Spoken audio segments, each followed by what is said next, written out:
Nous sommes heureux de vous faire un bref retour sur le symposium qui s'est déroulé le 15 juin dernier à la clinique Les Trois Soleils, un bref débrief en images de cette journée ensoleillée. Le comité d'organisation, composé de la direction, de médecins neuro, de cadres de rééducation, du service technique, du service informatique, du secrétariat médical, du service recherche et des partenaires de communication, était à pied d'œuvre depuis de nombreux mois pour l'organisation de cet événement. Mais la veille du symposium a été une journée encore plus intense avec le montage du Barnum, l'installation sonore, l'installation des partenaires et restaurateurs, la préparation des badges et des goodies et la mise en place de la signalétique. Baptisé Neurosol, ce symposium a été un moment de rencontre et d'échange entre médecins et intervenants paramédicaux autour de la neurorééducation et de ses innovations. Cette journée a été l'occasion d'évoquer des thématiques comme la toxine botulique, la rééducation robotisée, la récupération post-AVC, les dernières nouveautés en matière de chirurgie orthopédique, la neurorééducation et l'activité physique adaptée. Bien que l'événement ait eu lieu un samedi, les participants les plus motivés sont arrivés dès 8 heures du matin.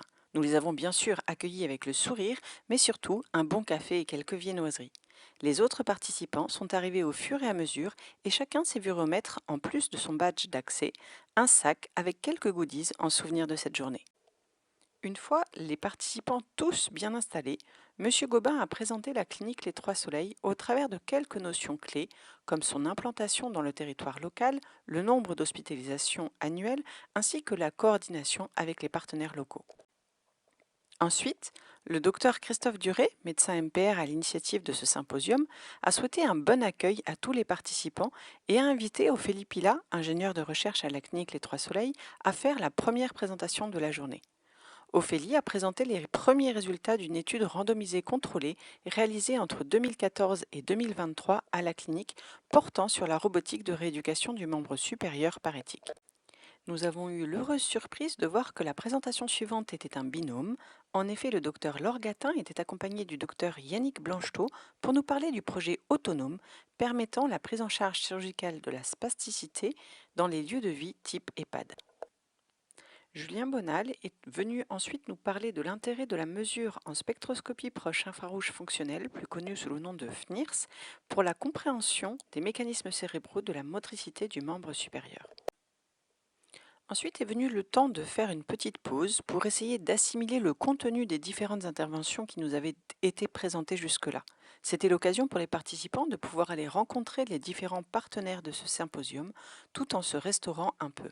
Ils ont eu l'occasion d'échanger avec des laboratoires pharmaceutiques concernant la prise en charge des patients spastiques et la toxine botulique, de voir des démonstrations d'exosquelettes de marche ou encore de simulateurs de conduite et de tester différents outils de rééducation que l'on peut trouver en centre.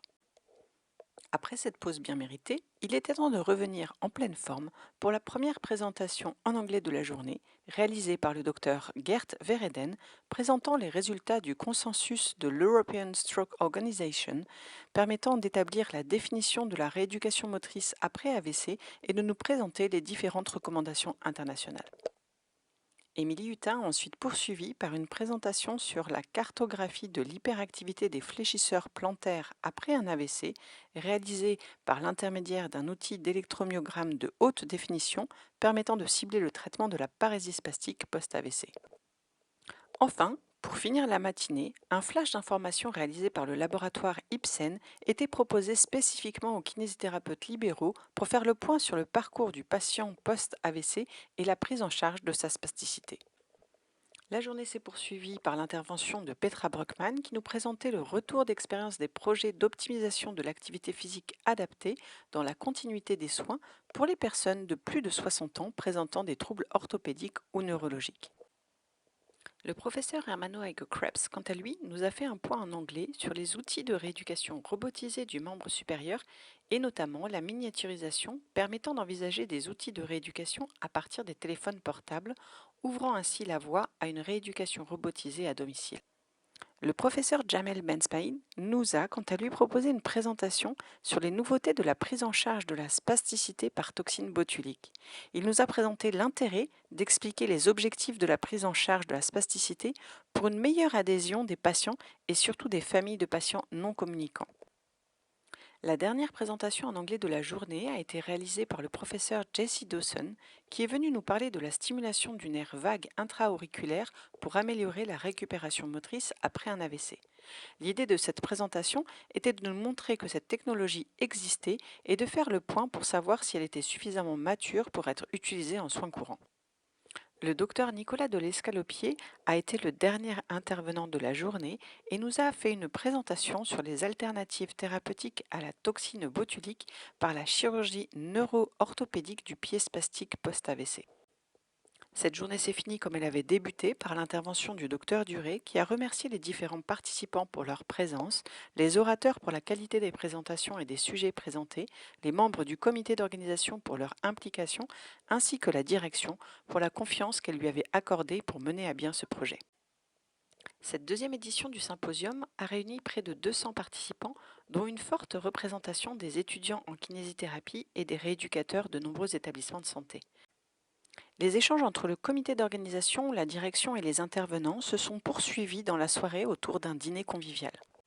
Le symposium ne s'est pas arrêté au 15 juin, puisqu'une fois l'événement fini, nous avons sollicité les participants pour remplir une enquête de satisfaction.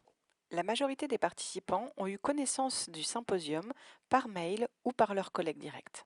Les participants ont été très satisfaits de la durée et du rythme de cet événement. Les thématiques abordées ont été très largement appréciées et il nous a même été suggéré que ce symposium se tienne sur 2 jours pour pouvoir aborder davantage de thématiques comme la cognition et les troubles phasiques, d'autres pathologies neurologiques comme le Parkinson, les blessés médulaires et les atteintes neuropériphériques, des interventions sur la douleur, sur les exosquelettes, ainsi que des interventions davantage rééducatives. Il nous a aussi été suggéré de faire appel à un traducteur pour que les participants puissent bénéficier au maximum des interventions en anglais. Nous tenons à remercier l'ensemble des participants et des intervenants qui étaient présents à cette deuxième édition du symposium pour leur intérêt, leur confiance et leur retour. Nous espérons vous voir nombreux à la prochaine édition d'ici 2 ans. Merci.